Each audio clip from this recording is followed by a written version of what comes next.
सुबह की एक अच्छी शुरुआत करनी हो या फिर दिन भर की थकान मिटानी हो, हम सभी की ज़ुबान पर बस एक ही तो नाम आता है, चाय, जिसे बच्चे से लेकर बूढ़े तक हर कोई पसंद करता है। लेकिन दोस्तों, क्या कभी आपने ये सोचा है कि हम सभी के घरों में इस्तेमाल करी जाने वाली चाय पत्ती अर्थात टी लीव्स को फैक्ट्री में कैसे बनाकर तैयार किया जाता है? तो फिर चलिए, आज हम आपको टी लीव्स की फैक्ट्री मेकिंग प्रोसेस के बारे में बताने वाले हैं। चाय पत्ती को बनाने की शुरुआत कुछ इस प्रकार के टी गार्डन से होती है, जहां से सबसे पहले कमेला सिनेंसिस नाम के पौधे से फ्लशेस को अलग करने के प्रोसेस को स्टार्ट किया जाता है। आपकी जानकारी के लिए बता दें, ये वो ही पौधा होता है जिससे कि चाय को निकाला जाता है।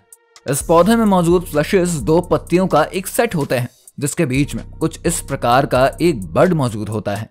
सभी वर्कर्स इन पौधों से सभी फ्लशेस को कुछ इस प्रकार से निकाल लेते हैं। इसके बाद इन सभी फ्लशेस को कुछ इस प्रकार की एक जगह पर ले जाया जाता है, जहां पर सबसे पहले एक टी मास्टर कुछ इस प्रकार से एक कपड़ा बिछा देते हैं, जिसके ऊपर इन सभी फ्लशेस को फिर फैला दिया जाता है। इन सभी फ्लशेस को फैलाने का कारण यही है कि ये सभी टी लीव्स अच्छे तरीके से सूख जाएं और फिर वो ऑक्सीडाइज हो सके। ऑक्सीडाइज होने पर ये सभी टी लीव्स धीरे धीरे टूटना शुरू हो जाते हैं। इन सभी टी लीव्स को अच्छे तरीके से सुखा लेने के बाद अब बारी आती है इन सभी टी लीव्स के इंडोर वेदरिंग की, जिसके लिए फैक्ट्री में इस जगह पर इनको ले जाना होता है, जहां पर इन सभी टी लीव्स को लकड़ी के बने हुए कुछ इस प्रकार के ट्रे पर फैला दिया जाता है। इसके बाद इन सभी ट्रे को इस रूम में 6 से 8 घंटों के लिए ऐसे ही छोड़ दिया जाता है। लगभग 8 घंटों के बाद इन सभी टी लीव्स को कुछ इस प्रकार के रोटेटिंग मशीन में डाल दिया जाता है, जहां पर ये टी लीव्स फिर और भी अच्छे तरीके से टूटना शुरू हो जाते हैं। ये प्रोसेस पूरा होने के बाद इन सभी टी लीव्स को कुछ इस प्रकार के एक गैस ओवन में डाल दिया जाता है, जहां पर इन्हें लगभग 15 से 20 मिनट तक तो हीट किया जाता है, जिससे कि ये और भी ज्यादा अच्छे तरीके से सूख सके।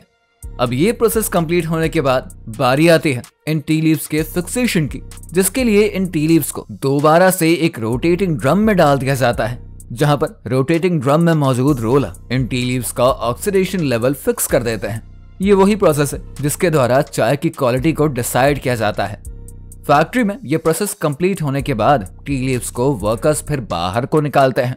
लेकिन अभी यहाँ टी लीव्स पूरी तरीके से बनकर कंप्लीट हुआ नहीं है, क्योंकि अभी इन टी लीव्स को कॉटन के कपड़े में कुछ इस प्रकार से केवल पैक किया गया है, जहां पर इन्हें नीडिंग और रोलिंग प्रोसेस के लिए आगे भेज दिया जाता है, जहां पर एक नीडिंग मशीन इसके ऊपर कुछ इस प्रकार से फोर्स अप्लाई करती है। ऐसा करने से इसके अंदर पैक टी लीव्स अच्छे तरीके से टूटने लगते हैं, जो कि इसके फ्लेवर को बढ़ाने का काम करते हैं।